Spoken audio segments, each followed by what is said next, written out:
Muito boa noite a todos. É um grande prazer estar aqui com vocês de volta. Faz tempo que eu não faço o Evangelho, né? E foi pedido para que eu estivesse com vocês. Então, antes de nós conversarmos, fazer o Pai Nosso, está se aproximando o Carnaval, né? Uma data festiva. Mas a casa tem responsabilidades maiores. E nós vamos passar uma agenda, até para o pessoal de casa também ouvir, dos trabalhos que vão se realizar e outros que não vão acontecer. No dia 1º, sábado do Carnaval agora, vai ter trabalho de cura. As atividades da casa vão acontecer pela manhã. Na segunda-feira, seria à noite o Evangelho, não vai haver. Então vou reforçar de novo. A próxima semana, segunda-feira, não teremos Evangelho à noite. Tá? Na terça-feira de Carnaval, de manhã, vai ter trabalho de cura também. Como também na quarta, vai ter o trabalho de desobsessão à noite, também vai ter, tá bom? Então essas são as informações para a próxima semana.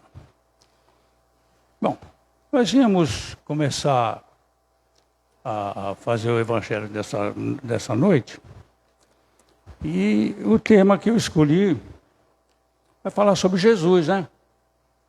Então eu perguntei para ele: Jesus, eu estou retornando para o Evangelho, vou falar sobre você, Jesus. E ele disse para mim assim: já que tu não me obedeces, pelo menos fala, né? E é isso que nós vamos fazer. Então vamos agradecendo essa oportunidade que nós estamos tendo, né, de nos unirmos como almas queridas, né, coração a coração, pessoal de casa com as suas aguinhas ao lado. Vamos nos fechando com Deus maior pela oração do Pai Nosso.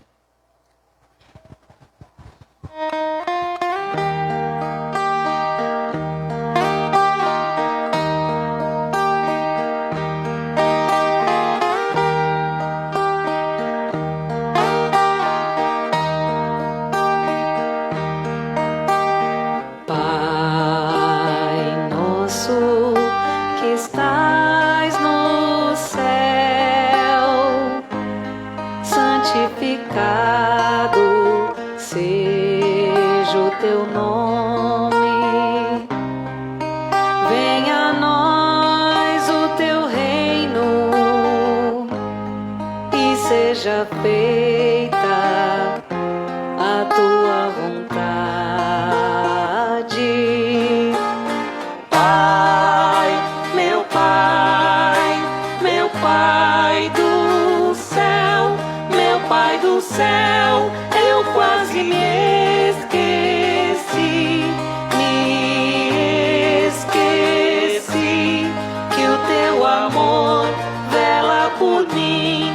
Vela por mim, que seja feito assim.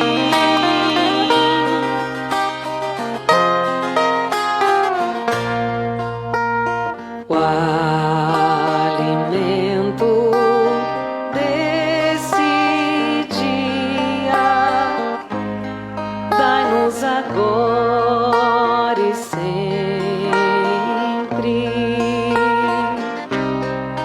Perdoai as nossas ofensas de um modo maior com que perdoamos.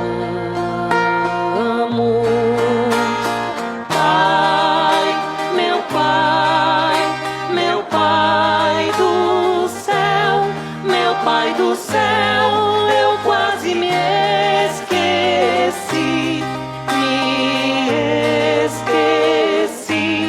Que o teu amor vela por mim, que seja feito assim.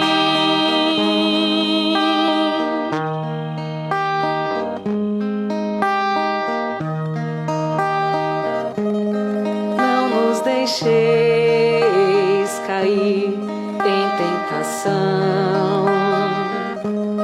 mas livrai-nos de todo mal.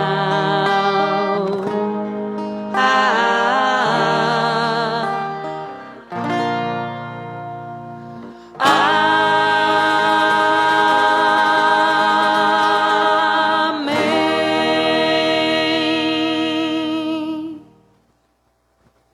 Enquanto eu ouvi o Pai Nosso, eu me lembrei de falar sobre isso.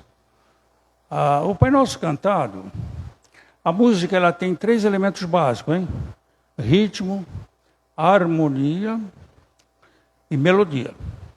Então, quando nós pegamos essa musicada, né, que está tão linda, tão feita, e a gente aproveita essa oportunidade e fecha, né, conexão com o Pai pela música, nossa, vocês imaginam, né, a facilidade que é, né? Bom, como eu falei, vamos falar de Jesus, tá?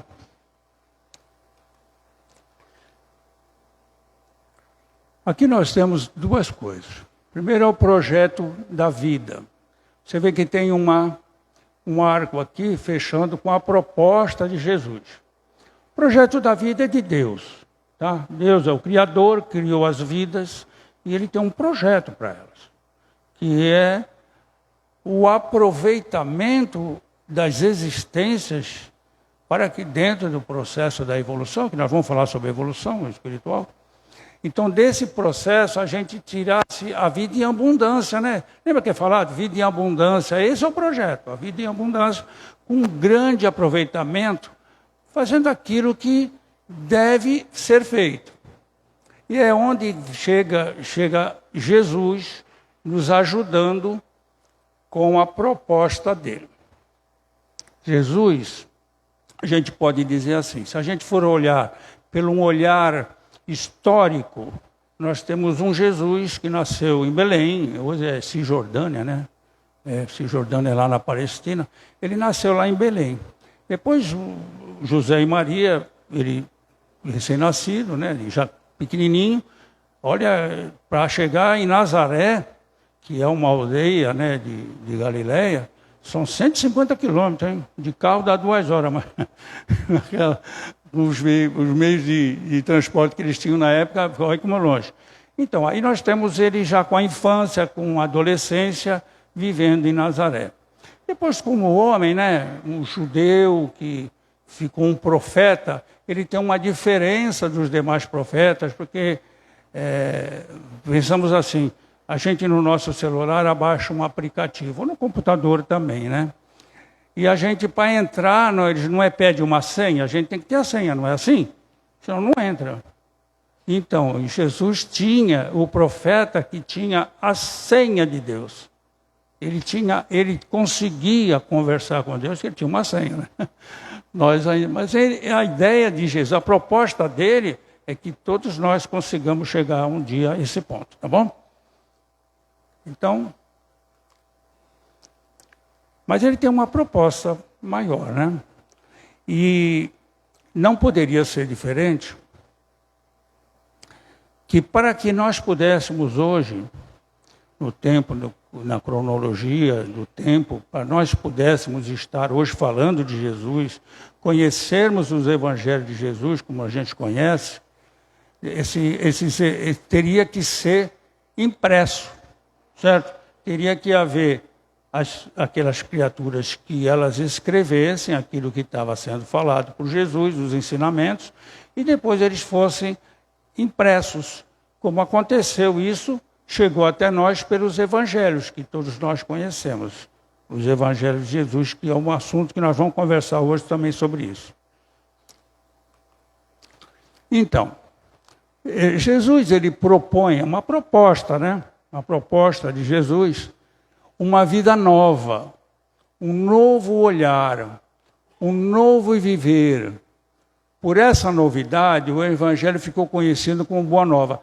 Isso daí, a primeira vez que foi falado da Boa Nova foi o apóstolo Paulo, né? o amigo Paulo de Tarso, que inclusive aumentou da nossa casa. Numa das epístolas dele, ele usou esse termo que depois foi muito usado. A gente sabe que para essa proposta chegar até nós, houve muito sacrifício, muito sofrimento de Jesus, né? Claro que teve, meus irmãos, porque vocês imaginem, se nós tivéssemos, fomos enganados, por engano, nós fôssemos levados para uma cela cheia de homens criminosos, vocês imaginam o sofrimento, nós inocentes, hein? Certo? Nós fôssemos lá, imagina o sofrimento que seria para cada um de nós, né? A diferença de vibração, de energia. Então, só que no caso dele, né, meus irmãos, ele para nós é como se fosse muito pior que um cárcere, né? Ele veio por espontânea vontade, né? Nós seríamos um engano, um equívoco qualquer, mas ele não, ele falou, eu vou para lá. E aqui não é fácil não, a gente sabe a humanidade. E essa proposta de Jesus, claro, encontrou resistências, né? Porque ela veio quebrar preconceitos, veio quebrar paradigmas, e sabia que ia encontrar resistência, mas valeu. De qualquer maneira, chegou até hoje e vai continuar vencendo etapas, né? E esses evangelhos, então, eles foram escritos. Essa nova vida que Jesus prometeu não é uma utopia, hein? A princípio, quando começa a conhecer Jesus, fala, não é possível. Para o planeta Terra, não é possível. O tipo de ocorrência que está tendo, os noticiários de televisão, não é, mas é. É para nós mesmo. Tanto é possível que foi aqui que ele deixou esse evangelho. E esse evangelho que ele fez, ele tem uma coisa que a gente tem que levar em consideração, hein? É para toda a humanidade, tá? E para toda a eternidade. Então, hoje nós estamos no ano, né, 2025, está aí, ó, é para toda a eternidade e para o planeta Terra. Porque muitos espíritos que vão chegar, muitos não conheceram Jesus, outros já conheceram e não respeitaram, não obedeceram, e estão se encontrando com Jesus de novo, com uma nova oportunidade. A misericórdia nos permite sempre isso, né? Eu busquei isso aqui, porque a gente vai falar de evolução. Eu vou falar de uma pessoa chamada Leonardo Fibonacci. É um matemático italiano. Mas essa história desse cidadão aí é do ano 1200, viu, meus irmãos? 1200. Claro que ele tinha desenvolvido a inteligência de cálculo, segundo a ciência, são 9 inteligências. A de cálculo ele já tinha ela bem desenvolvida, em outras vidas, com certeza. E ele descobriu isso aqui, olha que interessante. Ele descobriu que os números inteiros, uma vez somados e multiplicados, números inteiros, eles vão formando um espiral, numa sequência. Olha só, o número 1 começa pelo ponto, né? Sempre tem um ponto inicial, onde tudo começa na vida, um ponto. Então ele põe o ponto, ele deu o número 1. Com mais 1, deu 2. Aí você pega sempre o número, resultado da soma, e junta com o resultado anterior. Então 2 mais 1 deu 3. Olha lá como já começou a abrir o arco. 3 mais 2 deu 5. Abriu mais, olha, porque o número 5 é maior que o 3. De 5 mais 3 já dá 8. E por aí vai. Por exemplo, 8 e 5 já seria 13, não seria a lógica, seria essa. Então vocês veem que vai abrindo, e a gente vai para onde? O infinito. Isso é a evolução. A ideia dele já começou lá. Daí veio as mônadas, né? Se pegou nessa ideia também. E olha, ele diz, na natureza, isso se repete a toda hora. As ondas do mar faz essa mesma cálculos matemáticos. Olha lá, onde você vai é assim. Aqui é um furacão, faz isso. Uma constelação faz isso. O girassol tem, se olhar bem, ele faz isso aí. Aquelas plantas. O caracol no meio, olha lá. Se cortar um caracol, um caramujo, caracol, né? O meio dele é assim, ó. É todo ele assim. Se repete isso direto. As plantas que se enrolam nessa mesma medida, né? Isso aí é o princípio daquilo que a gente pode chamar de evolução. E olha, vou avisar para vocês, viu? Até hoje é respeitado isso, hein? Todo mundo está chegando à conclusão que é por aí mesmo. Olha que o Leonardo ele descobriu isso no ano 1200, hein? Claro, né? Uma inspiração, com certeza. Bom, e aí é a finalidade da vida. É a evolução que nós falamos. Olha ela aqui, ó. Olha, é assim que funciona. Ali é uma galáxia, né? Olha nós na fita ali, ó. Estamos evoluindo também, hein? Está tudo evoluindo. Inclusive as galáxias também estão evoluindo. Tudo evolui.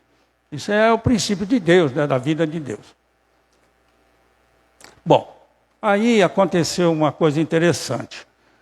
Esses evangelhos, eles são considerados os evangelhos canônicos, né? Eles são facilitadores dessa proposta de Jesus, certo? Então nós temos o Evangelho de João, o Evangelho de Marcos, de Lucas e de Mateus.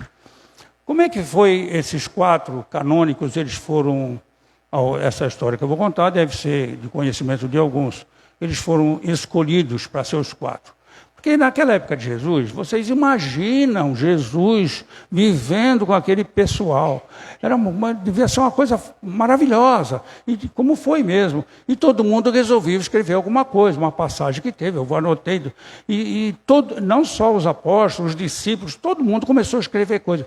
E começou a aparecer, quando a igreja romana assumiu a parte do cristianismo, né, que isso foi uma necessidade dos romanos, senão eles iam morrer, a igreja não ia levar adiante, né, porque os deuses romanos já estavam uma ideia superada. Quando eles pegaram essa ideia, havia muitos evangelhos, certo?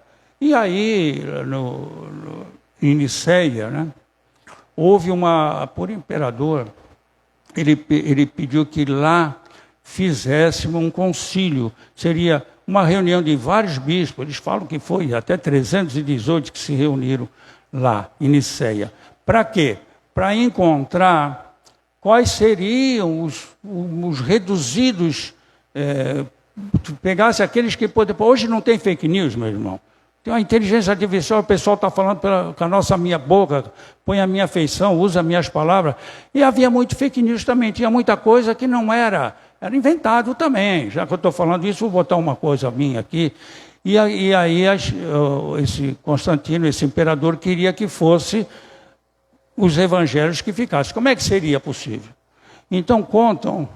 Uma ideia interessante. Hoje, com o conhecimento que nós temos da doutrina espírita, a gente sabe que nós movimentamos ectoplasma, né? E os espíritos movimentam o ectoplasma. Imagina 318 reunidos numa sala.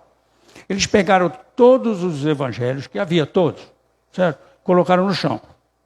Espalharam numa outra sala. E numa sala eles se reuniram. E eles pediram a Deus, né? Fizeram em oração, para que fosse selecionado, que houvesse uma seleção para que eles pudessem falar, vamos seguir esse caminho. E que eles contam que quando chegaram lá, 4, como se fosse, levantaram, né, e ficaram em cima da mesa, que foram esses 4. A história é bonita. E para nós que somos espíritas, sabemos que para a espiritualidade fazer isso, desde que haja o ectoplasma, é a maior moleza. Para nós ainda tem que se abaixar, pegar e pôr. Bom, é como se os evangelhos voassem, né? E olha aqui, e ficou esses 4 que foram considerados os principais, os canônicos. E até hoje, hein? Bom, aí nós temos o evangelho de Mateus. Mateus, ele era judeu, certo? E era também, foi um apóstolo de Jesus. E o interesse dele maior era que ele o evangelho atingisse os judeus, para convencer que Jesus era o Messias que os judeus estavam aguardando. Isso até hoje, eles já continuam aguardando, né? Mas ele já queria convencer lá, esse é o Messias. Não adianta procurar. Então o evangelho dele, a força dele, o interesse dele, a intenção foi essa. O segundo evangelho, que já seria de Marcos, é judeu também. Interessante saber que Marcos, ele não foi discípulo de Jesus, viu? Ele foi discípulo de Pedro. Ele andava com Pedro e Pedro foi contando tudo para ele, porque Pedro também era um pescador, não era letrado, e o Marcos foi aprendendo tudo com ele e ele escreveu os evangelhos. Mas a ideia dele já era evangelizar os romanos. Olha que vocês veem que cada evangelho tem como ele é, a ideia já é abrangente, hein? Já nasce lá para pegar todo mundo, inclusive nós aqui, hein? Todo mundo faz evangelho em casa? Nossa, que bom, né? Se reunir com Jesus é bom, né? Não podemos esquecer disso nunca, hein? Então, já o evangelho de Lucas, judeu, para aqueles que não eram judeus, olha só, esse já fez, a intenção dele já era para outro pessoal. Os gentios eram aqueles estrangeiros, né? Que não eram judeus. E os pagãos eram aquele pessoal que vivia lá também, que não acreditava em batismo, não acreditava nos ritos, né, dos judeus, né, e a ideia dele, a intenção dele foi para esse pessoal. Bom, aí nós temos o evangelho que ele é mais romanceado, né, é mais doce, vamos dizer assim, seria o evangelho de João. Judeu também. O João era irmão de Santiago, né? Santiago Maior, Tiago Maior. Tiago é mais conhecido, um apóstolo também. Eles eram irmãos, os dois eram apóstolos de Jesus. E aí temos o evangelho de... A ideia de João já era para os novos convertidos. Muitos de nós aqui, de repente, somos novos convertidos, né? Eu ainda não estou totalmente convertido. A minha teimosia está... Ainda estou resistindo. Eu sei que Jesus deve estar triste, mas eu vou me esforçando, viu? A gente vai chegando lá. E esse evangelho de João, ele tem essa intenção. Por isso que ele é diferente. Depois nós temos as parábolas. Parece que no total são 49 parábolas, né? As parábolas, Jesus falava por parábolas, que é uma história que nos ajuda a compreender a realidade. Olha que interessante isso. Porque Jesus, olha lá, ele tinha uma verdade, ele tinha essa verdade espiritual. Claro, ele volta e meia subia num monte, né? Ia falar com Deus. Várias passagens, ele sobe num monte, como se fosse assim, olha, eu vou me isolar, vou ficar... Não é ficar mais próximo de Deus, mas é para que ali ele pudesse fazer uma conexão diferente do pessoal, para não ser tão incomodado. E ele tinha uma verdade espiritual, mas ele não ia conseguir passar aquilo para o pessoal. Até para nós mesmo ia ser difícil. Então, quantas parábolas existem? O que ele usava? O recurso é o contraste ou comparação entre uma realidade natural. Então, vamos supor, falava da vela acesa, né? A lamparina, coloca em tal lugar. Ele usava aquela expressão, né? O terreno, a semente, tudo isso que o pessoal entendia. A figueira, o pessoal entendia isso, porque a figueira todo mundo conhecia. Mas o fundo moral que tinha naquela história não tinha condição de passar. Então ele pegava uma história, contava uma historiazinha, todo mundo entendeu tudo. E é isso que era a intenção de Jesus, seria essa. Então, diante dessa farta obra divina, muitas personalidades, muitas, hein, que aqui viveram, e vivenciaram também o Evangelho, fizeram de suas vidas uma agenda cristã. Olha só. Muitas, hein? No Brasil também tem milhares, com certeza. A gente pode, não estou exagerando não, viu? Hoje o cristianismo no Brasil está muito forte, até mesmo pela doutrina espírita. O Paulo de Tarso, olha só, hein? Essa é a referência maior, né? A gente pode pegar. Que ele fez uma agenda cristã. Então vamos lá. Olha o que ele diz assim. Eu vivo. Isso aí é uma carta que ele escreveu para os Gálatas, lá de Galácia, né? Os Gálatas. É uma epístola, ele diz assim lá. Eu vivo. Não mais eu, hein? mais o Cristo vive em mim. Olha isso, hein? A que ponto que ele chegou de já não ser mais ele. Se eu tivesse que escrever uma carta para os Gálatas, agora é a sua vez, escreve aí. Eu começaria igual. Eu vivo, eu também vivo. Não mais eu. Também, não mais eu. Ah, mas aí já não é. Aí é um bocado de gente que vive em mim. E não são muita gente que está vivendo comigo, não são aquela flor que se cheire. Mas às vezes tem um pouquinho do Cristo também já está vivendo em mim, graças a Deus. O Dr. Guice usa a expressão do vagalume, né? Acende e apaga, né? Às vezes a gente está orando com Jesus, daqui a pouco vem um pensamento, já entra alguém de fora, que é intruso. A gente chama de intruso, mas não é intruso, não é convidado, viu? A gente convida e está vivendo com a gente. Quanta gente, às vezes, está vivendo com uma multidão, né, dentro de casa, né, sofrendo grandes consequências. Agora, tem assim, olha só. Jerusalém foi onde começou toda a ideia de paz, de amor ao próximo. Essa ideia ainda que lentamente ela espalhou-se, conquistou corações. Na França, no século XIX, os espíritos reunidos com Kardec desembrulharam o presente deixado por Jesus. No Brasil, ganhou aliados, vários nomes com o poder de amar, amaram e ensinaram o amor e a paz. O mais recente testemunho foi o nosso querido Francisco Cândido Xavier, não é verdade, meus irmãos? É maravilhosa essa obra dele, né? Hoje está no ar que respiramos. Esse amor é o oxigênio da alma. Louvados sejam todos que nos precederam nessa missão que sustentará a mudança do planeta. O planeta, todos nós estamos sabendo que está mudando mesmo, hein? Nossa, não tem como negar mais, né? Essa mudança que está acontecendo, mas essa missão é que sustentará a mudança. Agora imagine, será essa operação possível em cada um de nós. O Paulo de Tarso foi, o Chico Xavier foi, não é assim? Muitos foram. Quantos iluminados estão aí? Iluminados e espíritos que já conseguiram alcançar a luz própria, né? Eles estão a serviço do Cristo.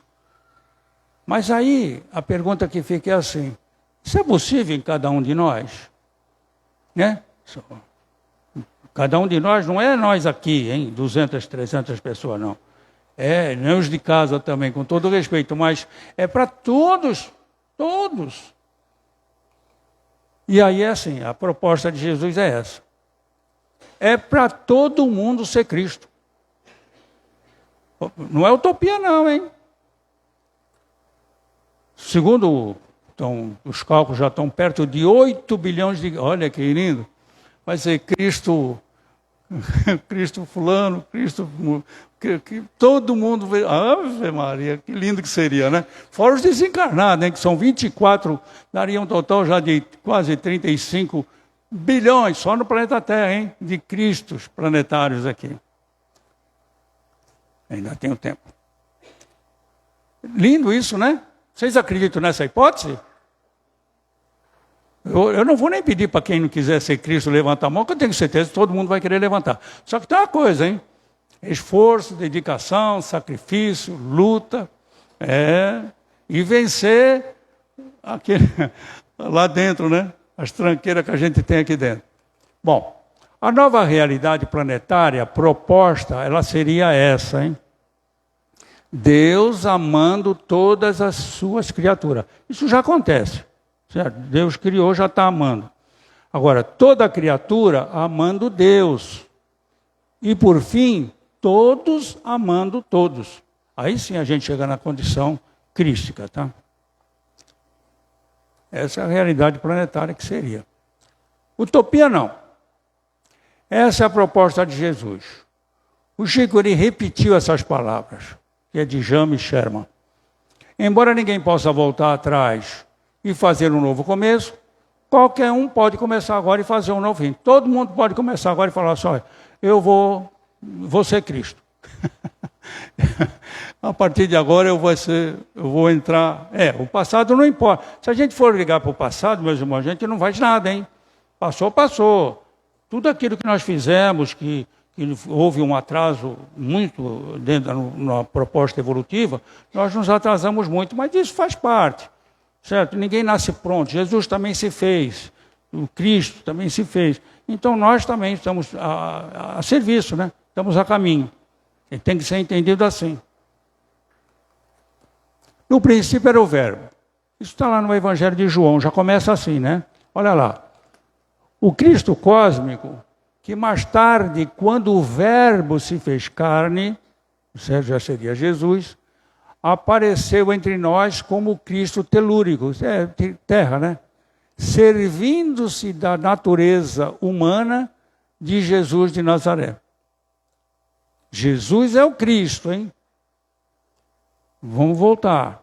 Cristo é Jesus e Jesus é o Cristo, tá? Para que não fiquem dúvidas.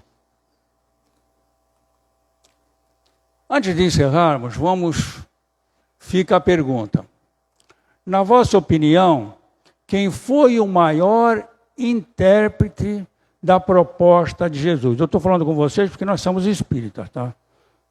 Eu estou falando, nós somos espíritas. E a pergunta é dentro do conhecimento que nós temos da doutrina. Alguém quer arriscar? Quem vocês acham que foi o maior intérprete da proposta de Jesus? Dentro do espiritismo, vamos falar assim. Alguém quer falar? Não. O intérprete, não. Paulo é dentro do espiritismo. Emmanuel, pessoal. Emmanuel, as obras de Emmanuel são todas elas... Ele pega aquele conteúdo que está muito preso e ele espalha aquilo. As obras deles normalmente são 80, né? São vários livros dele, sempre baseado. Ele pega uma palavra, duas, ele pega uma frase que está no Evangelho e ele transforma aquilo numa página linda, de fácil interpretação para nós. Mas quem interpretou foi ele, facilita para nós, graças a Deus. Né? Ainda bem que nós temos... o Paulo é irretocável, o Paulo também. Paulo dentro do cristianismo, mas eu digo do espiritismo é Emmanuel. Com certeza. Ele é que faz a revisão das obras todas, do André Luiz, o Emmanuel é que faz. É um espírito de alta envergadura moral também, né? Bom, pessoal, muito obrigado a todos. Que Deus esteja com todos vocês. E que a paz de Jesus permaneça. Vai permanecer, com certeza. A gente tem que deixar ela ficar, né? Não adianta ficar a paz de Jesus agora... Daqui a 5 minutos vai saindo que nem perfume, não, hein? Vamos fazer que essa paz, ela tem um bom fixador, tá? Que ela fique bem fixada na gente, que a gente consiga levar essa paz para a cama, durma em paz, amanheça amanhã na paz do Cristo. A paz do Cristo, né? A melhor paz que existe para nós. E vamos encerrando, desejando a todos de casa uma boa noite. Pai nosso que estás nos céus, santificado seja o vosso santo e divino nome. Venha a nós o vosso reino, seja feita a vossa vontade, assim na terra como nos céus. O pão nosso de cada dia nos dai hoje, Senhor. Perdoai as nossas ofensas, na medida em que nós perdoarmos aqueles que nos têm ofendido, e não nos deixeis cair em tentação, mas livrai-nos de todos os males. Graças a Deus. A saída em silêncio é uma bênção para casa, tá? Muito obrigado.